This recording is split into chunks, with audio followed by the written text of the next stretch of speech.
What is poppin' YouTube? We are talking about some buy low, sell high trade targets for week 6 fantasy football. If you have any trade advice, need any start sit questions, leave them down below. Hit the like button, hit that subscribe button, and let's go.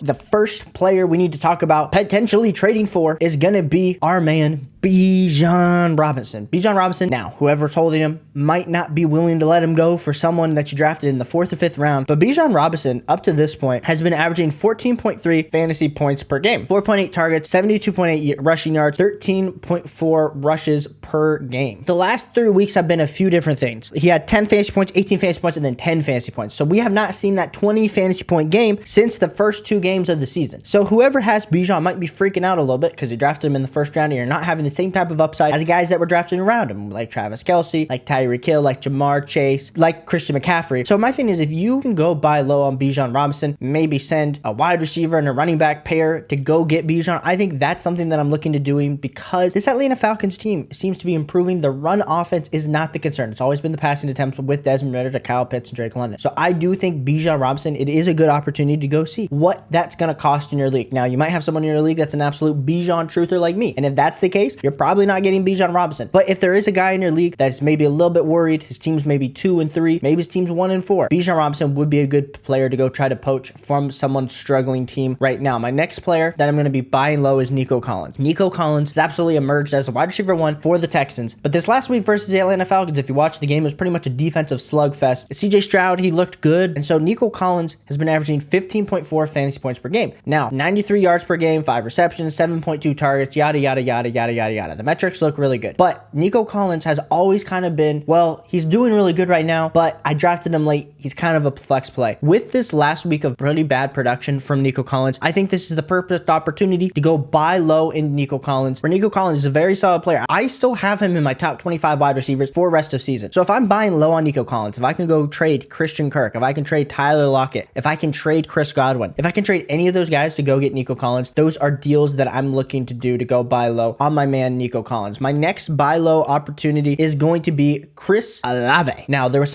already been people in my videos from the last 2 days talking about Chris Olave, talking about trading away Chris Olave, and I hear you. Hasn't been great. 10.1 fantasy points per game. Drafted him in the 2nd round, and especially if you drafted him around guys like Jalen Waddle, Davante Adams, Amon-Ra St. Brown, those are the type of guys Chris Olave was going around, and Davante Adams and Amon-Ra St. Brown have been performing great, and Chris Olave hasn't necessarily been performing amazing. If we look at his metrics, 8.6 targets per game, 5 receptions, 63 yards per game, 10.1 fantasy points per game, and that 10.1 fantasy points per game is really where that's just not good enough for you to be winning your weeks, especially if he is your wide receiver 1. So you're probably getting a little bit concerned about Chris Olave. While we had Chris Olave as potentially a top 8, top 9 wide receiver rest of season, we still have Chris Olave as a wide receiver 1. We have him as our wide receiver 12 rest of season. So who are some guys that I would be willing to go trade to try to get Chris Olave? Devontae Smith, Amari Cooper, Deebo Samuel. I think if you had those 3 guys, I would be willing to give those guys up to go get Chris Olave, because those guys are still top 20 wide receivers, but they're at the bottom end of that spectrum, where I think Chris Olave can finish as a wide receiver 1 this season. I think he still has that in his range of outcomes. So I'm willing to go trade those guys to go get Chris Olave. I think this is the perfect buy low opportunity. We want the best players on our team, and Chris Olave is a really mightily good player. My next player that I think you should go buy low on is going to be Jonathan Taylor. Now, Jonathan Taylor got the big contract from the Indianapolis Colts. We thought, wow, Jonathan Taylor's about to be a bell cow. Looks like he's healthy, got off the pup. Well, gets in this game, has only 6 rushes, 18 yards, 3 yards per carry, 1 reception for 16 yards, 3.9 fantasy points. So if you started Jonathan Taylor, he pretty much killed you. While Zach Moss, we were a little bit concerned because we're like, well, Jonathan Taylor's coming back. Well, Zach Moss looked like the old Zach Moss, getting all the touches, getting great yards per carry. So I know then a lot of people are like, well, crap, what do I do with Zach Moss? What do I do with Jonathan Taylor? For right now, I think Jonathan Taylor's a great buy low candidate because they paid him the money and he is the more talented back. I know Zach Moss has been playing absolutely out of his mind, being really great. He's a really great backup running back and or even starter level quality running back. But when we're talking about Jonathan Taylor and his skill set, we're talking about him as a top 5 running back. If Jonathan Taylor was healthy this season, we would have been talking Jonathan Taylor in the same range as we were talking about Austin Eckler and Bijan Robinson, the top 5 running backs. We would have been having the same conversation of like, okay, CMC's one, but when you're talking about the second running back, I mean, you were talking Bijan, you were talking Austin Eckler, and Jonathan Taylor would have had his name in that ring. So you got a pretty good discount on him by him not being able to play the first 4 weeks. But this really bad first game for him makes a lot of people sour in their mouth. If you were holding him and you drafted him, you probably drafted him anywhere between round 4 to round 8. So whoever owns Jonathan Taylor, there's a good opportunity that they really look at him as a sunk cost. So you might be able to go flip someone that you have drafted in the 6th round, 7th round that maybe he's been doing okay, hasn't been doing great though, and flip him for Jonathan Taylor to get him added to your team. Because I think Jonathan Taylor, as the season goes along, as he becomes the predominant bell cow, we're going to see Jonathan Taylor get back to those RB1 point per game numbers as he gets more carries. So I think Jonathan Taylor, this is a great opportunity to buy low. I didn't think we were going to get a great buy low past when he started playing, but we actually do. So if we're talking running backs where I view him rest of the season, I have him as a top 10 running back. I have him as my RB8. So if I can go flip Joe Mixon, James Cook, Ramondre Stevenson, even Kyron Williams to go get Jonathan Taylor, those are some running backs that I'm willing to target to go trade away to get Jonathan Taylor in that elite level upside that he does possess. My next buy low opportunity is going to be Tony Pollard. Rest of the season, we have him as the RB3, but he had an absolutely down game this last week with only 13 fantasy points. Now CeeDee Lamb had a down week. Dak Prescott had a down week. They're playing the 49ers defense. They couldn't even block Nick Bosa, which is crazy because they go up against Micah Parsons every day in practice. So you'd feel like they at least have some sort of resemblance of what this is going to look like. But in 2023, Tony Pollard has been averaging 16.2 rushes per game, 68 yards per game, 4.2 yards per carry. So not as great as it has been, but it could be worse. 4.4 targets, 13 fantasy points per game. So whoever has Tony Pollard, it's been good, but it hasn't been great, especially when Tony Pollard in your redraft league was getting drafted in the 1st and 2nd round. Now, if I could go target trade some players for Tony Pollard, here are some players I'd be willing to go trade. Josh Jacobs, Austin Eckler, Kenneth Walker. Those are some high-end guys that I would be willing to go flip for Tony Pollard because I still have Tony Pollard, like I said, as RB3. I think the potential is there for Tony Pollard to have absolutely electric ability, but we shall see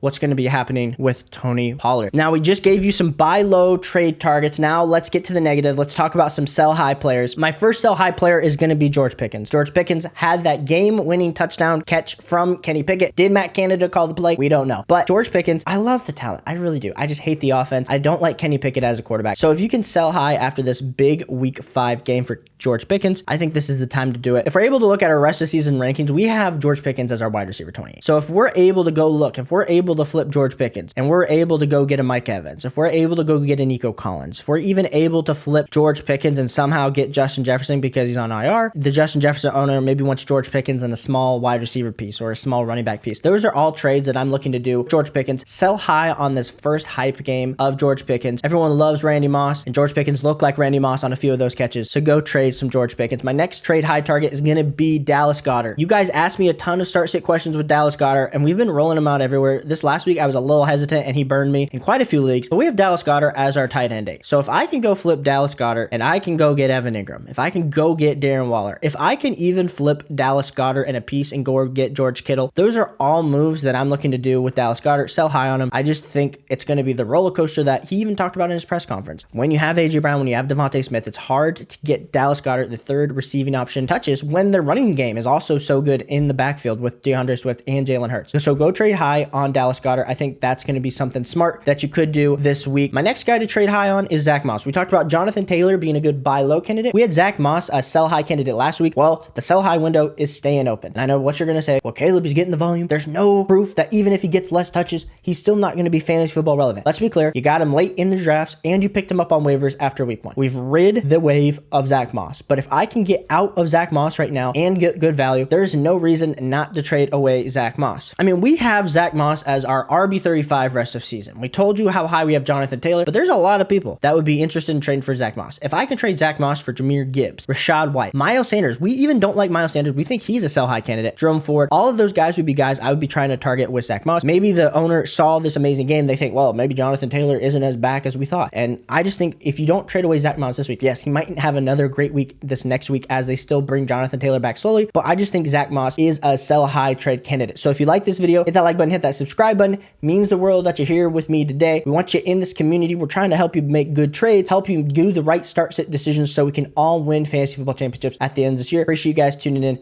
and I'll catch you on the next one. Peace.